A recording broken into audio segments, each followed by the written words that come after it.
Hi, welcome to a brand new video of the Target Individual Program, the Target Individual Experience. I'm heading home, by Pam, and then they started with the police sirens again. I guess trying to intimidate me into not leaving. I was like, you know what, let me get ready to go. You know what I'm saying? 'Cause I'm not trying to get into the mindset of, well, I'm gonna stay and see what they're gonna do, what have you. I'm not trying to go through that shit. I'll have those kind of thoughts come into my mind because, again, this is what they want to keep you playing their game. And the reason why you start to think like that is because of what they're doing. Okay, there's nothing that's within your mind that's inherently there to say stuff like that, but it's because of what they're doing to you. All right, because they know as human beings, when things like this happen to us, we tend to, want to confront, those that are doing this stuff. All right, and so I had to exit out of there, and as soon as I said I was leaving, about a minute later they stopped. About a minute or two later they stopped with the police sirens. So here I am on my way home. Okay. They're always trying to manipulate you, and it's constant, using the technology, using silent sound. They try to send you subliminal message or commands or whatever message they want to send. And like I said, I'm not going to. First of all, I'm not trying to go back to doing what I used to do, particularly not with her. She needs therapy. She refused to get therapy, and it's the same thing over and over again. And I'm not, indulging in whatever game they want to keep playing. I'm saying I'm more concerned about trying to protect my mental health from what it is that they're doing and what they're doing to her to have her do to me. So like I said, when I hear black women talk about,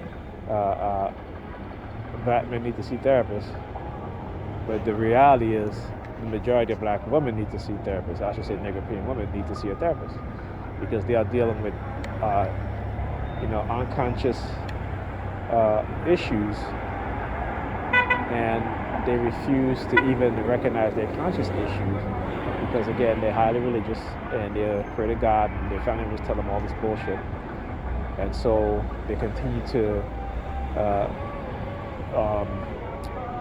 be psychologically dysfunctional, and it gets worse. All right, because they're not trying to fix themselves; they want to fix us. Right, so we can be who they want us to be. Okay, or if we're not who they want us to be, then they will, basically engage in sleeping with other women husbands.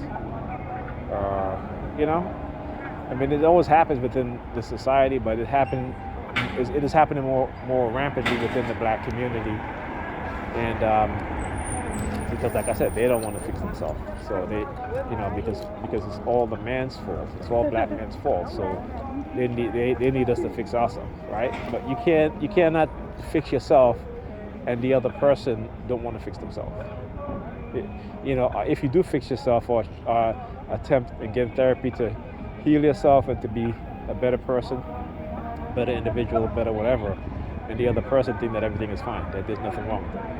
And clearly, even when you're not in the relationship with them, it's the same shit with another person, right? So clearly, they're they're part of the issue too, but they refuse to recognize that, and I just refuse to keep dealing with that, and I wouldn't say deal with it, but keep putting up with it to the level which I've done before, and this is something that a lot of us men have been doing. Despite going through what I go through as a targeted individual, of being a victim of non-consensual human experimentation, I still take the time to at least try to understand what other people go through, because it is important, and I had to get to this point, okay, because no one was going to help me. Well, I shouldn't say no one, because the TI community have been a great help to me, so I'm not going to say no. But outside of the TI community, I'm talking about outside the TI community, there's barely anyone who is willing to tell you and be honest with you and to say, hey, you know what, even though you're going through this, and I know you sometimes get caught up in your targeting, but also, there are other people around you who are affected by what you go through, indirectly. And sometimes they will be directly affected by it. So you always got to keep an open mind about those things. Like I said, as Black people, we all go through our issues. Black people, we suffer mental illness in this society. Okay, and again, I'm not saying this is proven. When you look at the high poverty rate, you look at the single parent. Particularly when it comes to Black children, is of the highest when it comes, particularly Black boys, of the highest when it comes to suicide rates. Okay. So, but we walk around here ignoring the reality, because we just put a Bible in their hand and say, turn to God and trust God. Right? A God that don't exist. God is just a figment of your imagination, because you've been indoctrinated with a lie. You've been indoctrinated with a lie. Okay? So, I would ask people to go and read Josephus, the Jewish War, volume 1 to, I forget how much volume it is. But, you can, if you read it, right, you'll see and understand what the Judeans, because they were never called Jews, they were called Judeans, right, was,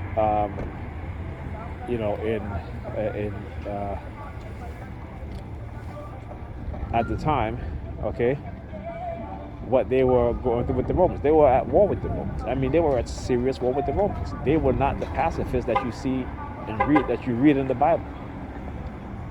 They were the total opposite. Okay? So when you begin to see that, you begin to ask a lot of questions. And also, go read the other Gospels. Go read, the Gospel of Thomas, the Gospel of Judas, the Gospel of Mary Magdalene. There's so many other Gospels that are left out of the Bible, right? And just so you can see an open mind, but you also gotta learn about that time within that century. How did people think? How did what the meaning of the words that they use, right? In sense that, because over time, word changes. The meaning changes. Okay, so just go back and read in the first century, like the word virgin. In the first century, virgin didn't mean a woman who never had sex. Virgin meant unwedded mother. So a woman could be having sex, but she's still considered a virgin. It wasn't until she gets married that she's not considered a virgin, right? But in the first century, the word virgin means unmarried or unwedded woman, just like the word commune. Today, the word commune means different from it did back then. The word commune back then meant to engage in sexual relations, okay? That's what it means, all right? So, see, a lot of these pastors understand what that means. This is why some of them, they're like closeted homosexuals, okay? They understand what it means. And again, in the Bible it tells you, but you got to know how to decode it. And in order for you to decode it, you got to learn the history, the true history, and understand that these are allegories, okay, that are meant to teach life's lesson. But even the early Christians didn't consider the the Bible, right? Or not the Bible, but the Gnostic holy book as it being literal. The Greek never took their gods and goddesses as being literal, right? They knew that they weren't alive, even though they believed that sometimes the god would take the shape of human form. And again, this is something to do with when you see also the interpretation of Mary giving birth to the God Jesus, right, in the form of a man. Okay, so again, you got to understand the issue. Anyhow, I'll talk to you guys in the next video.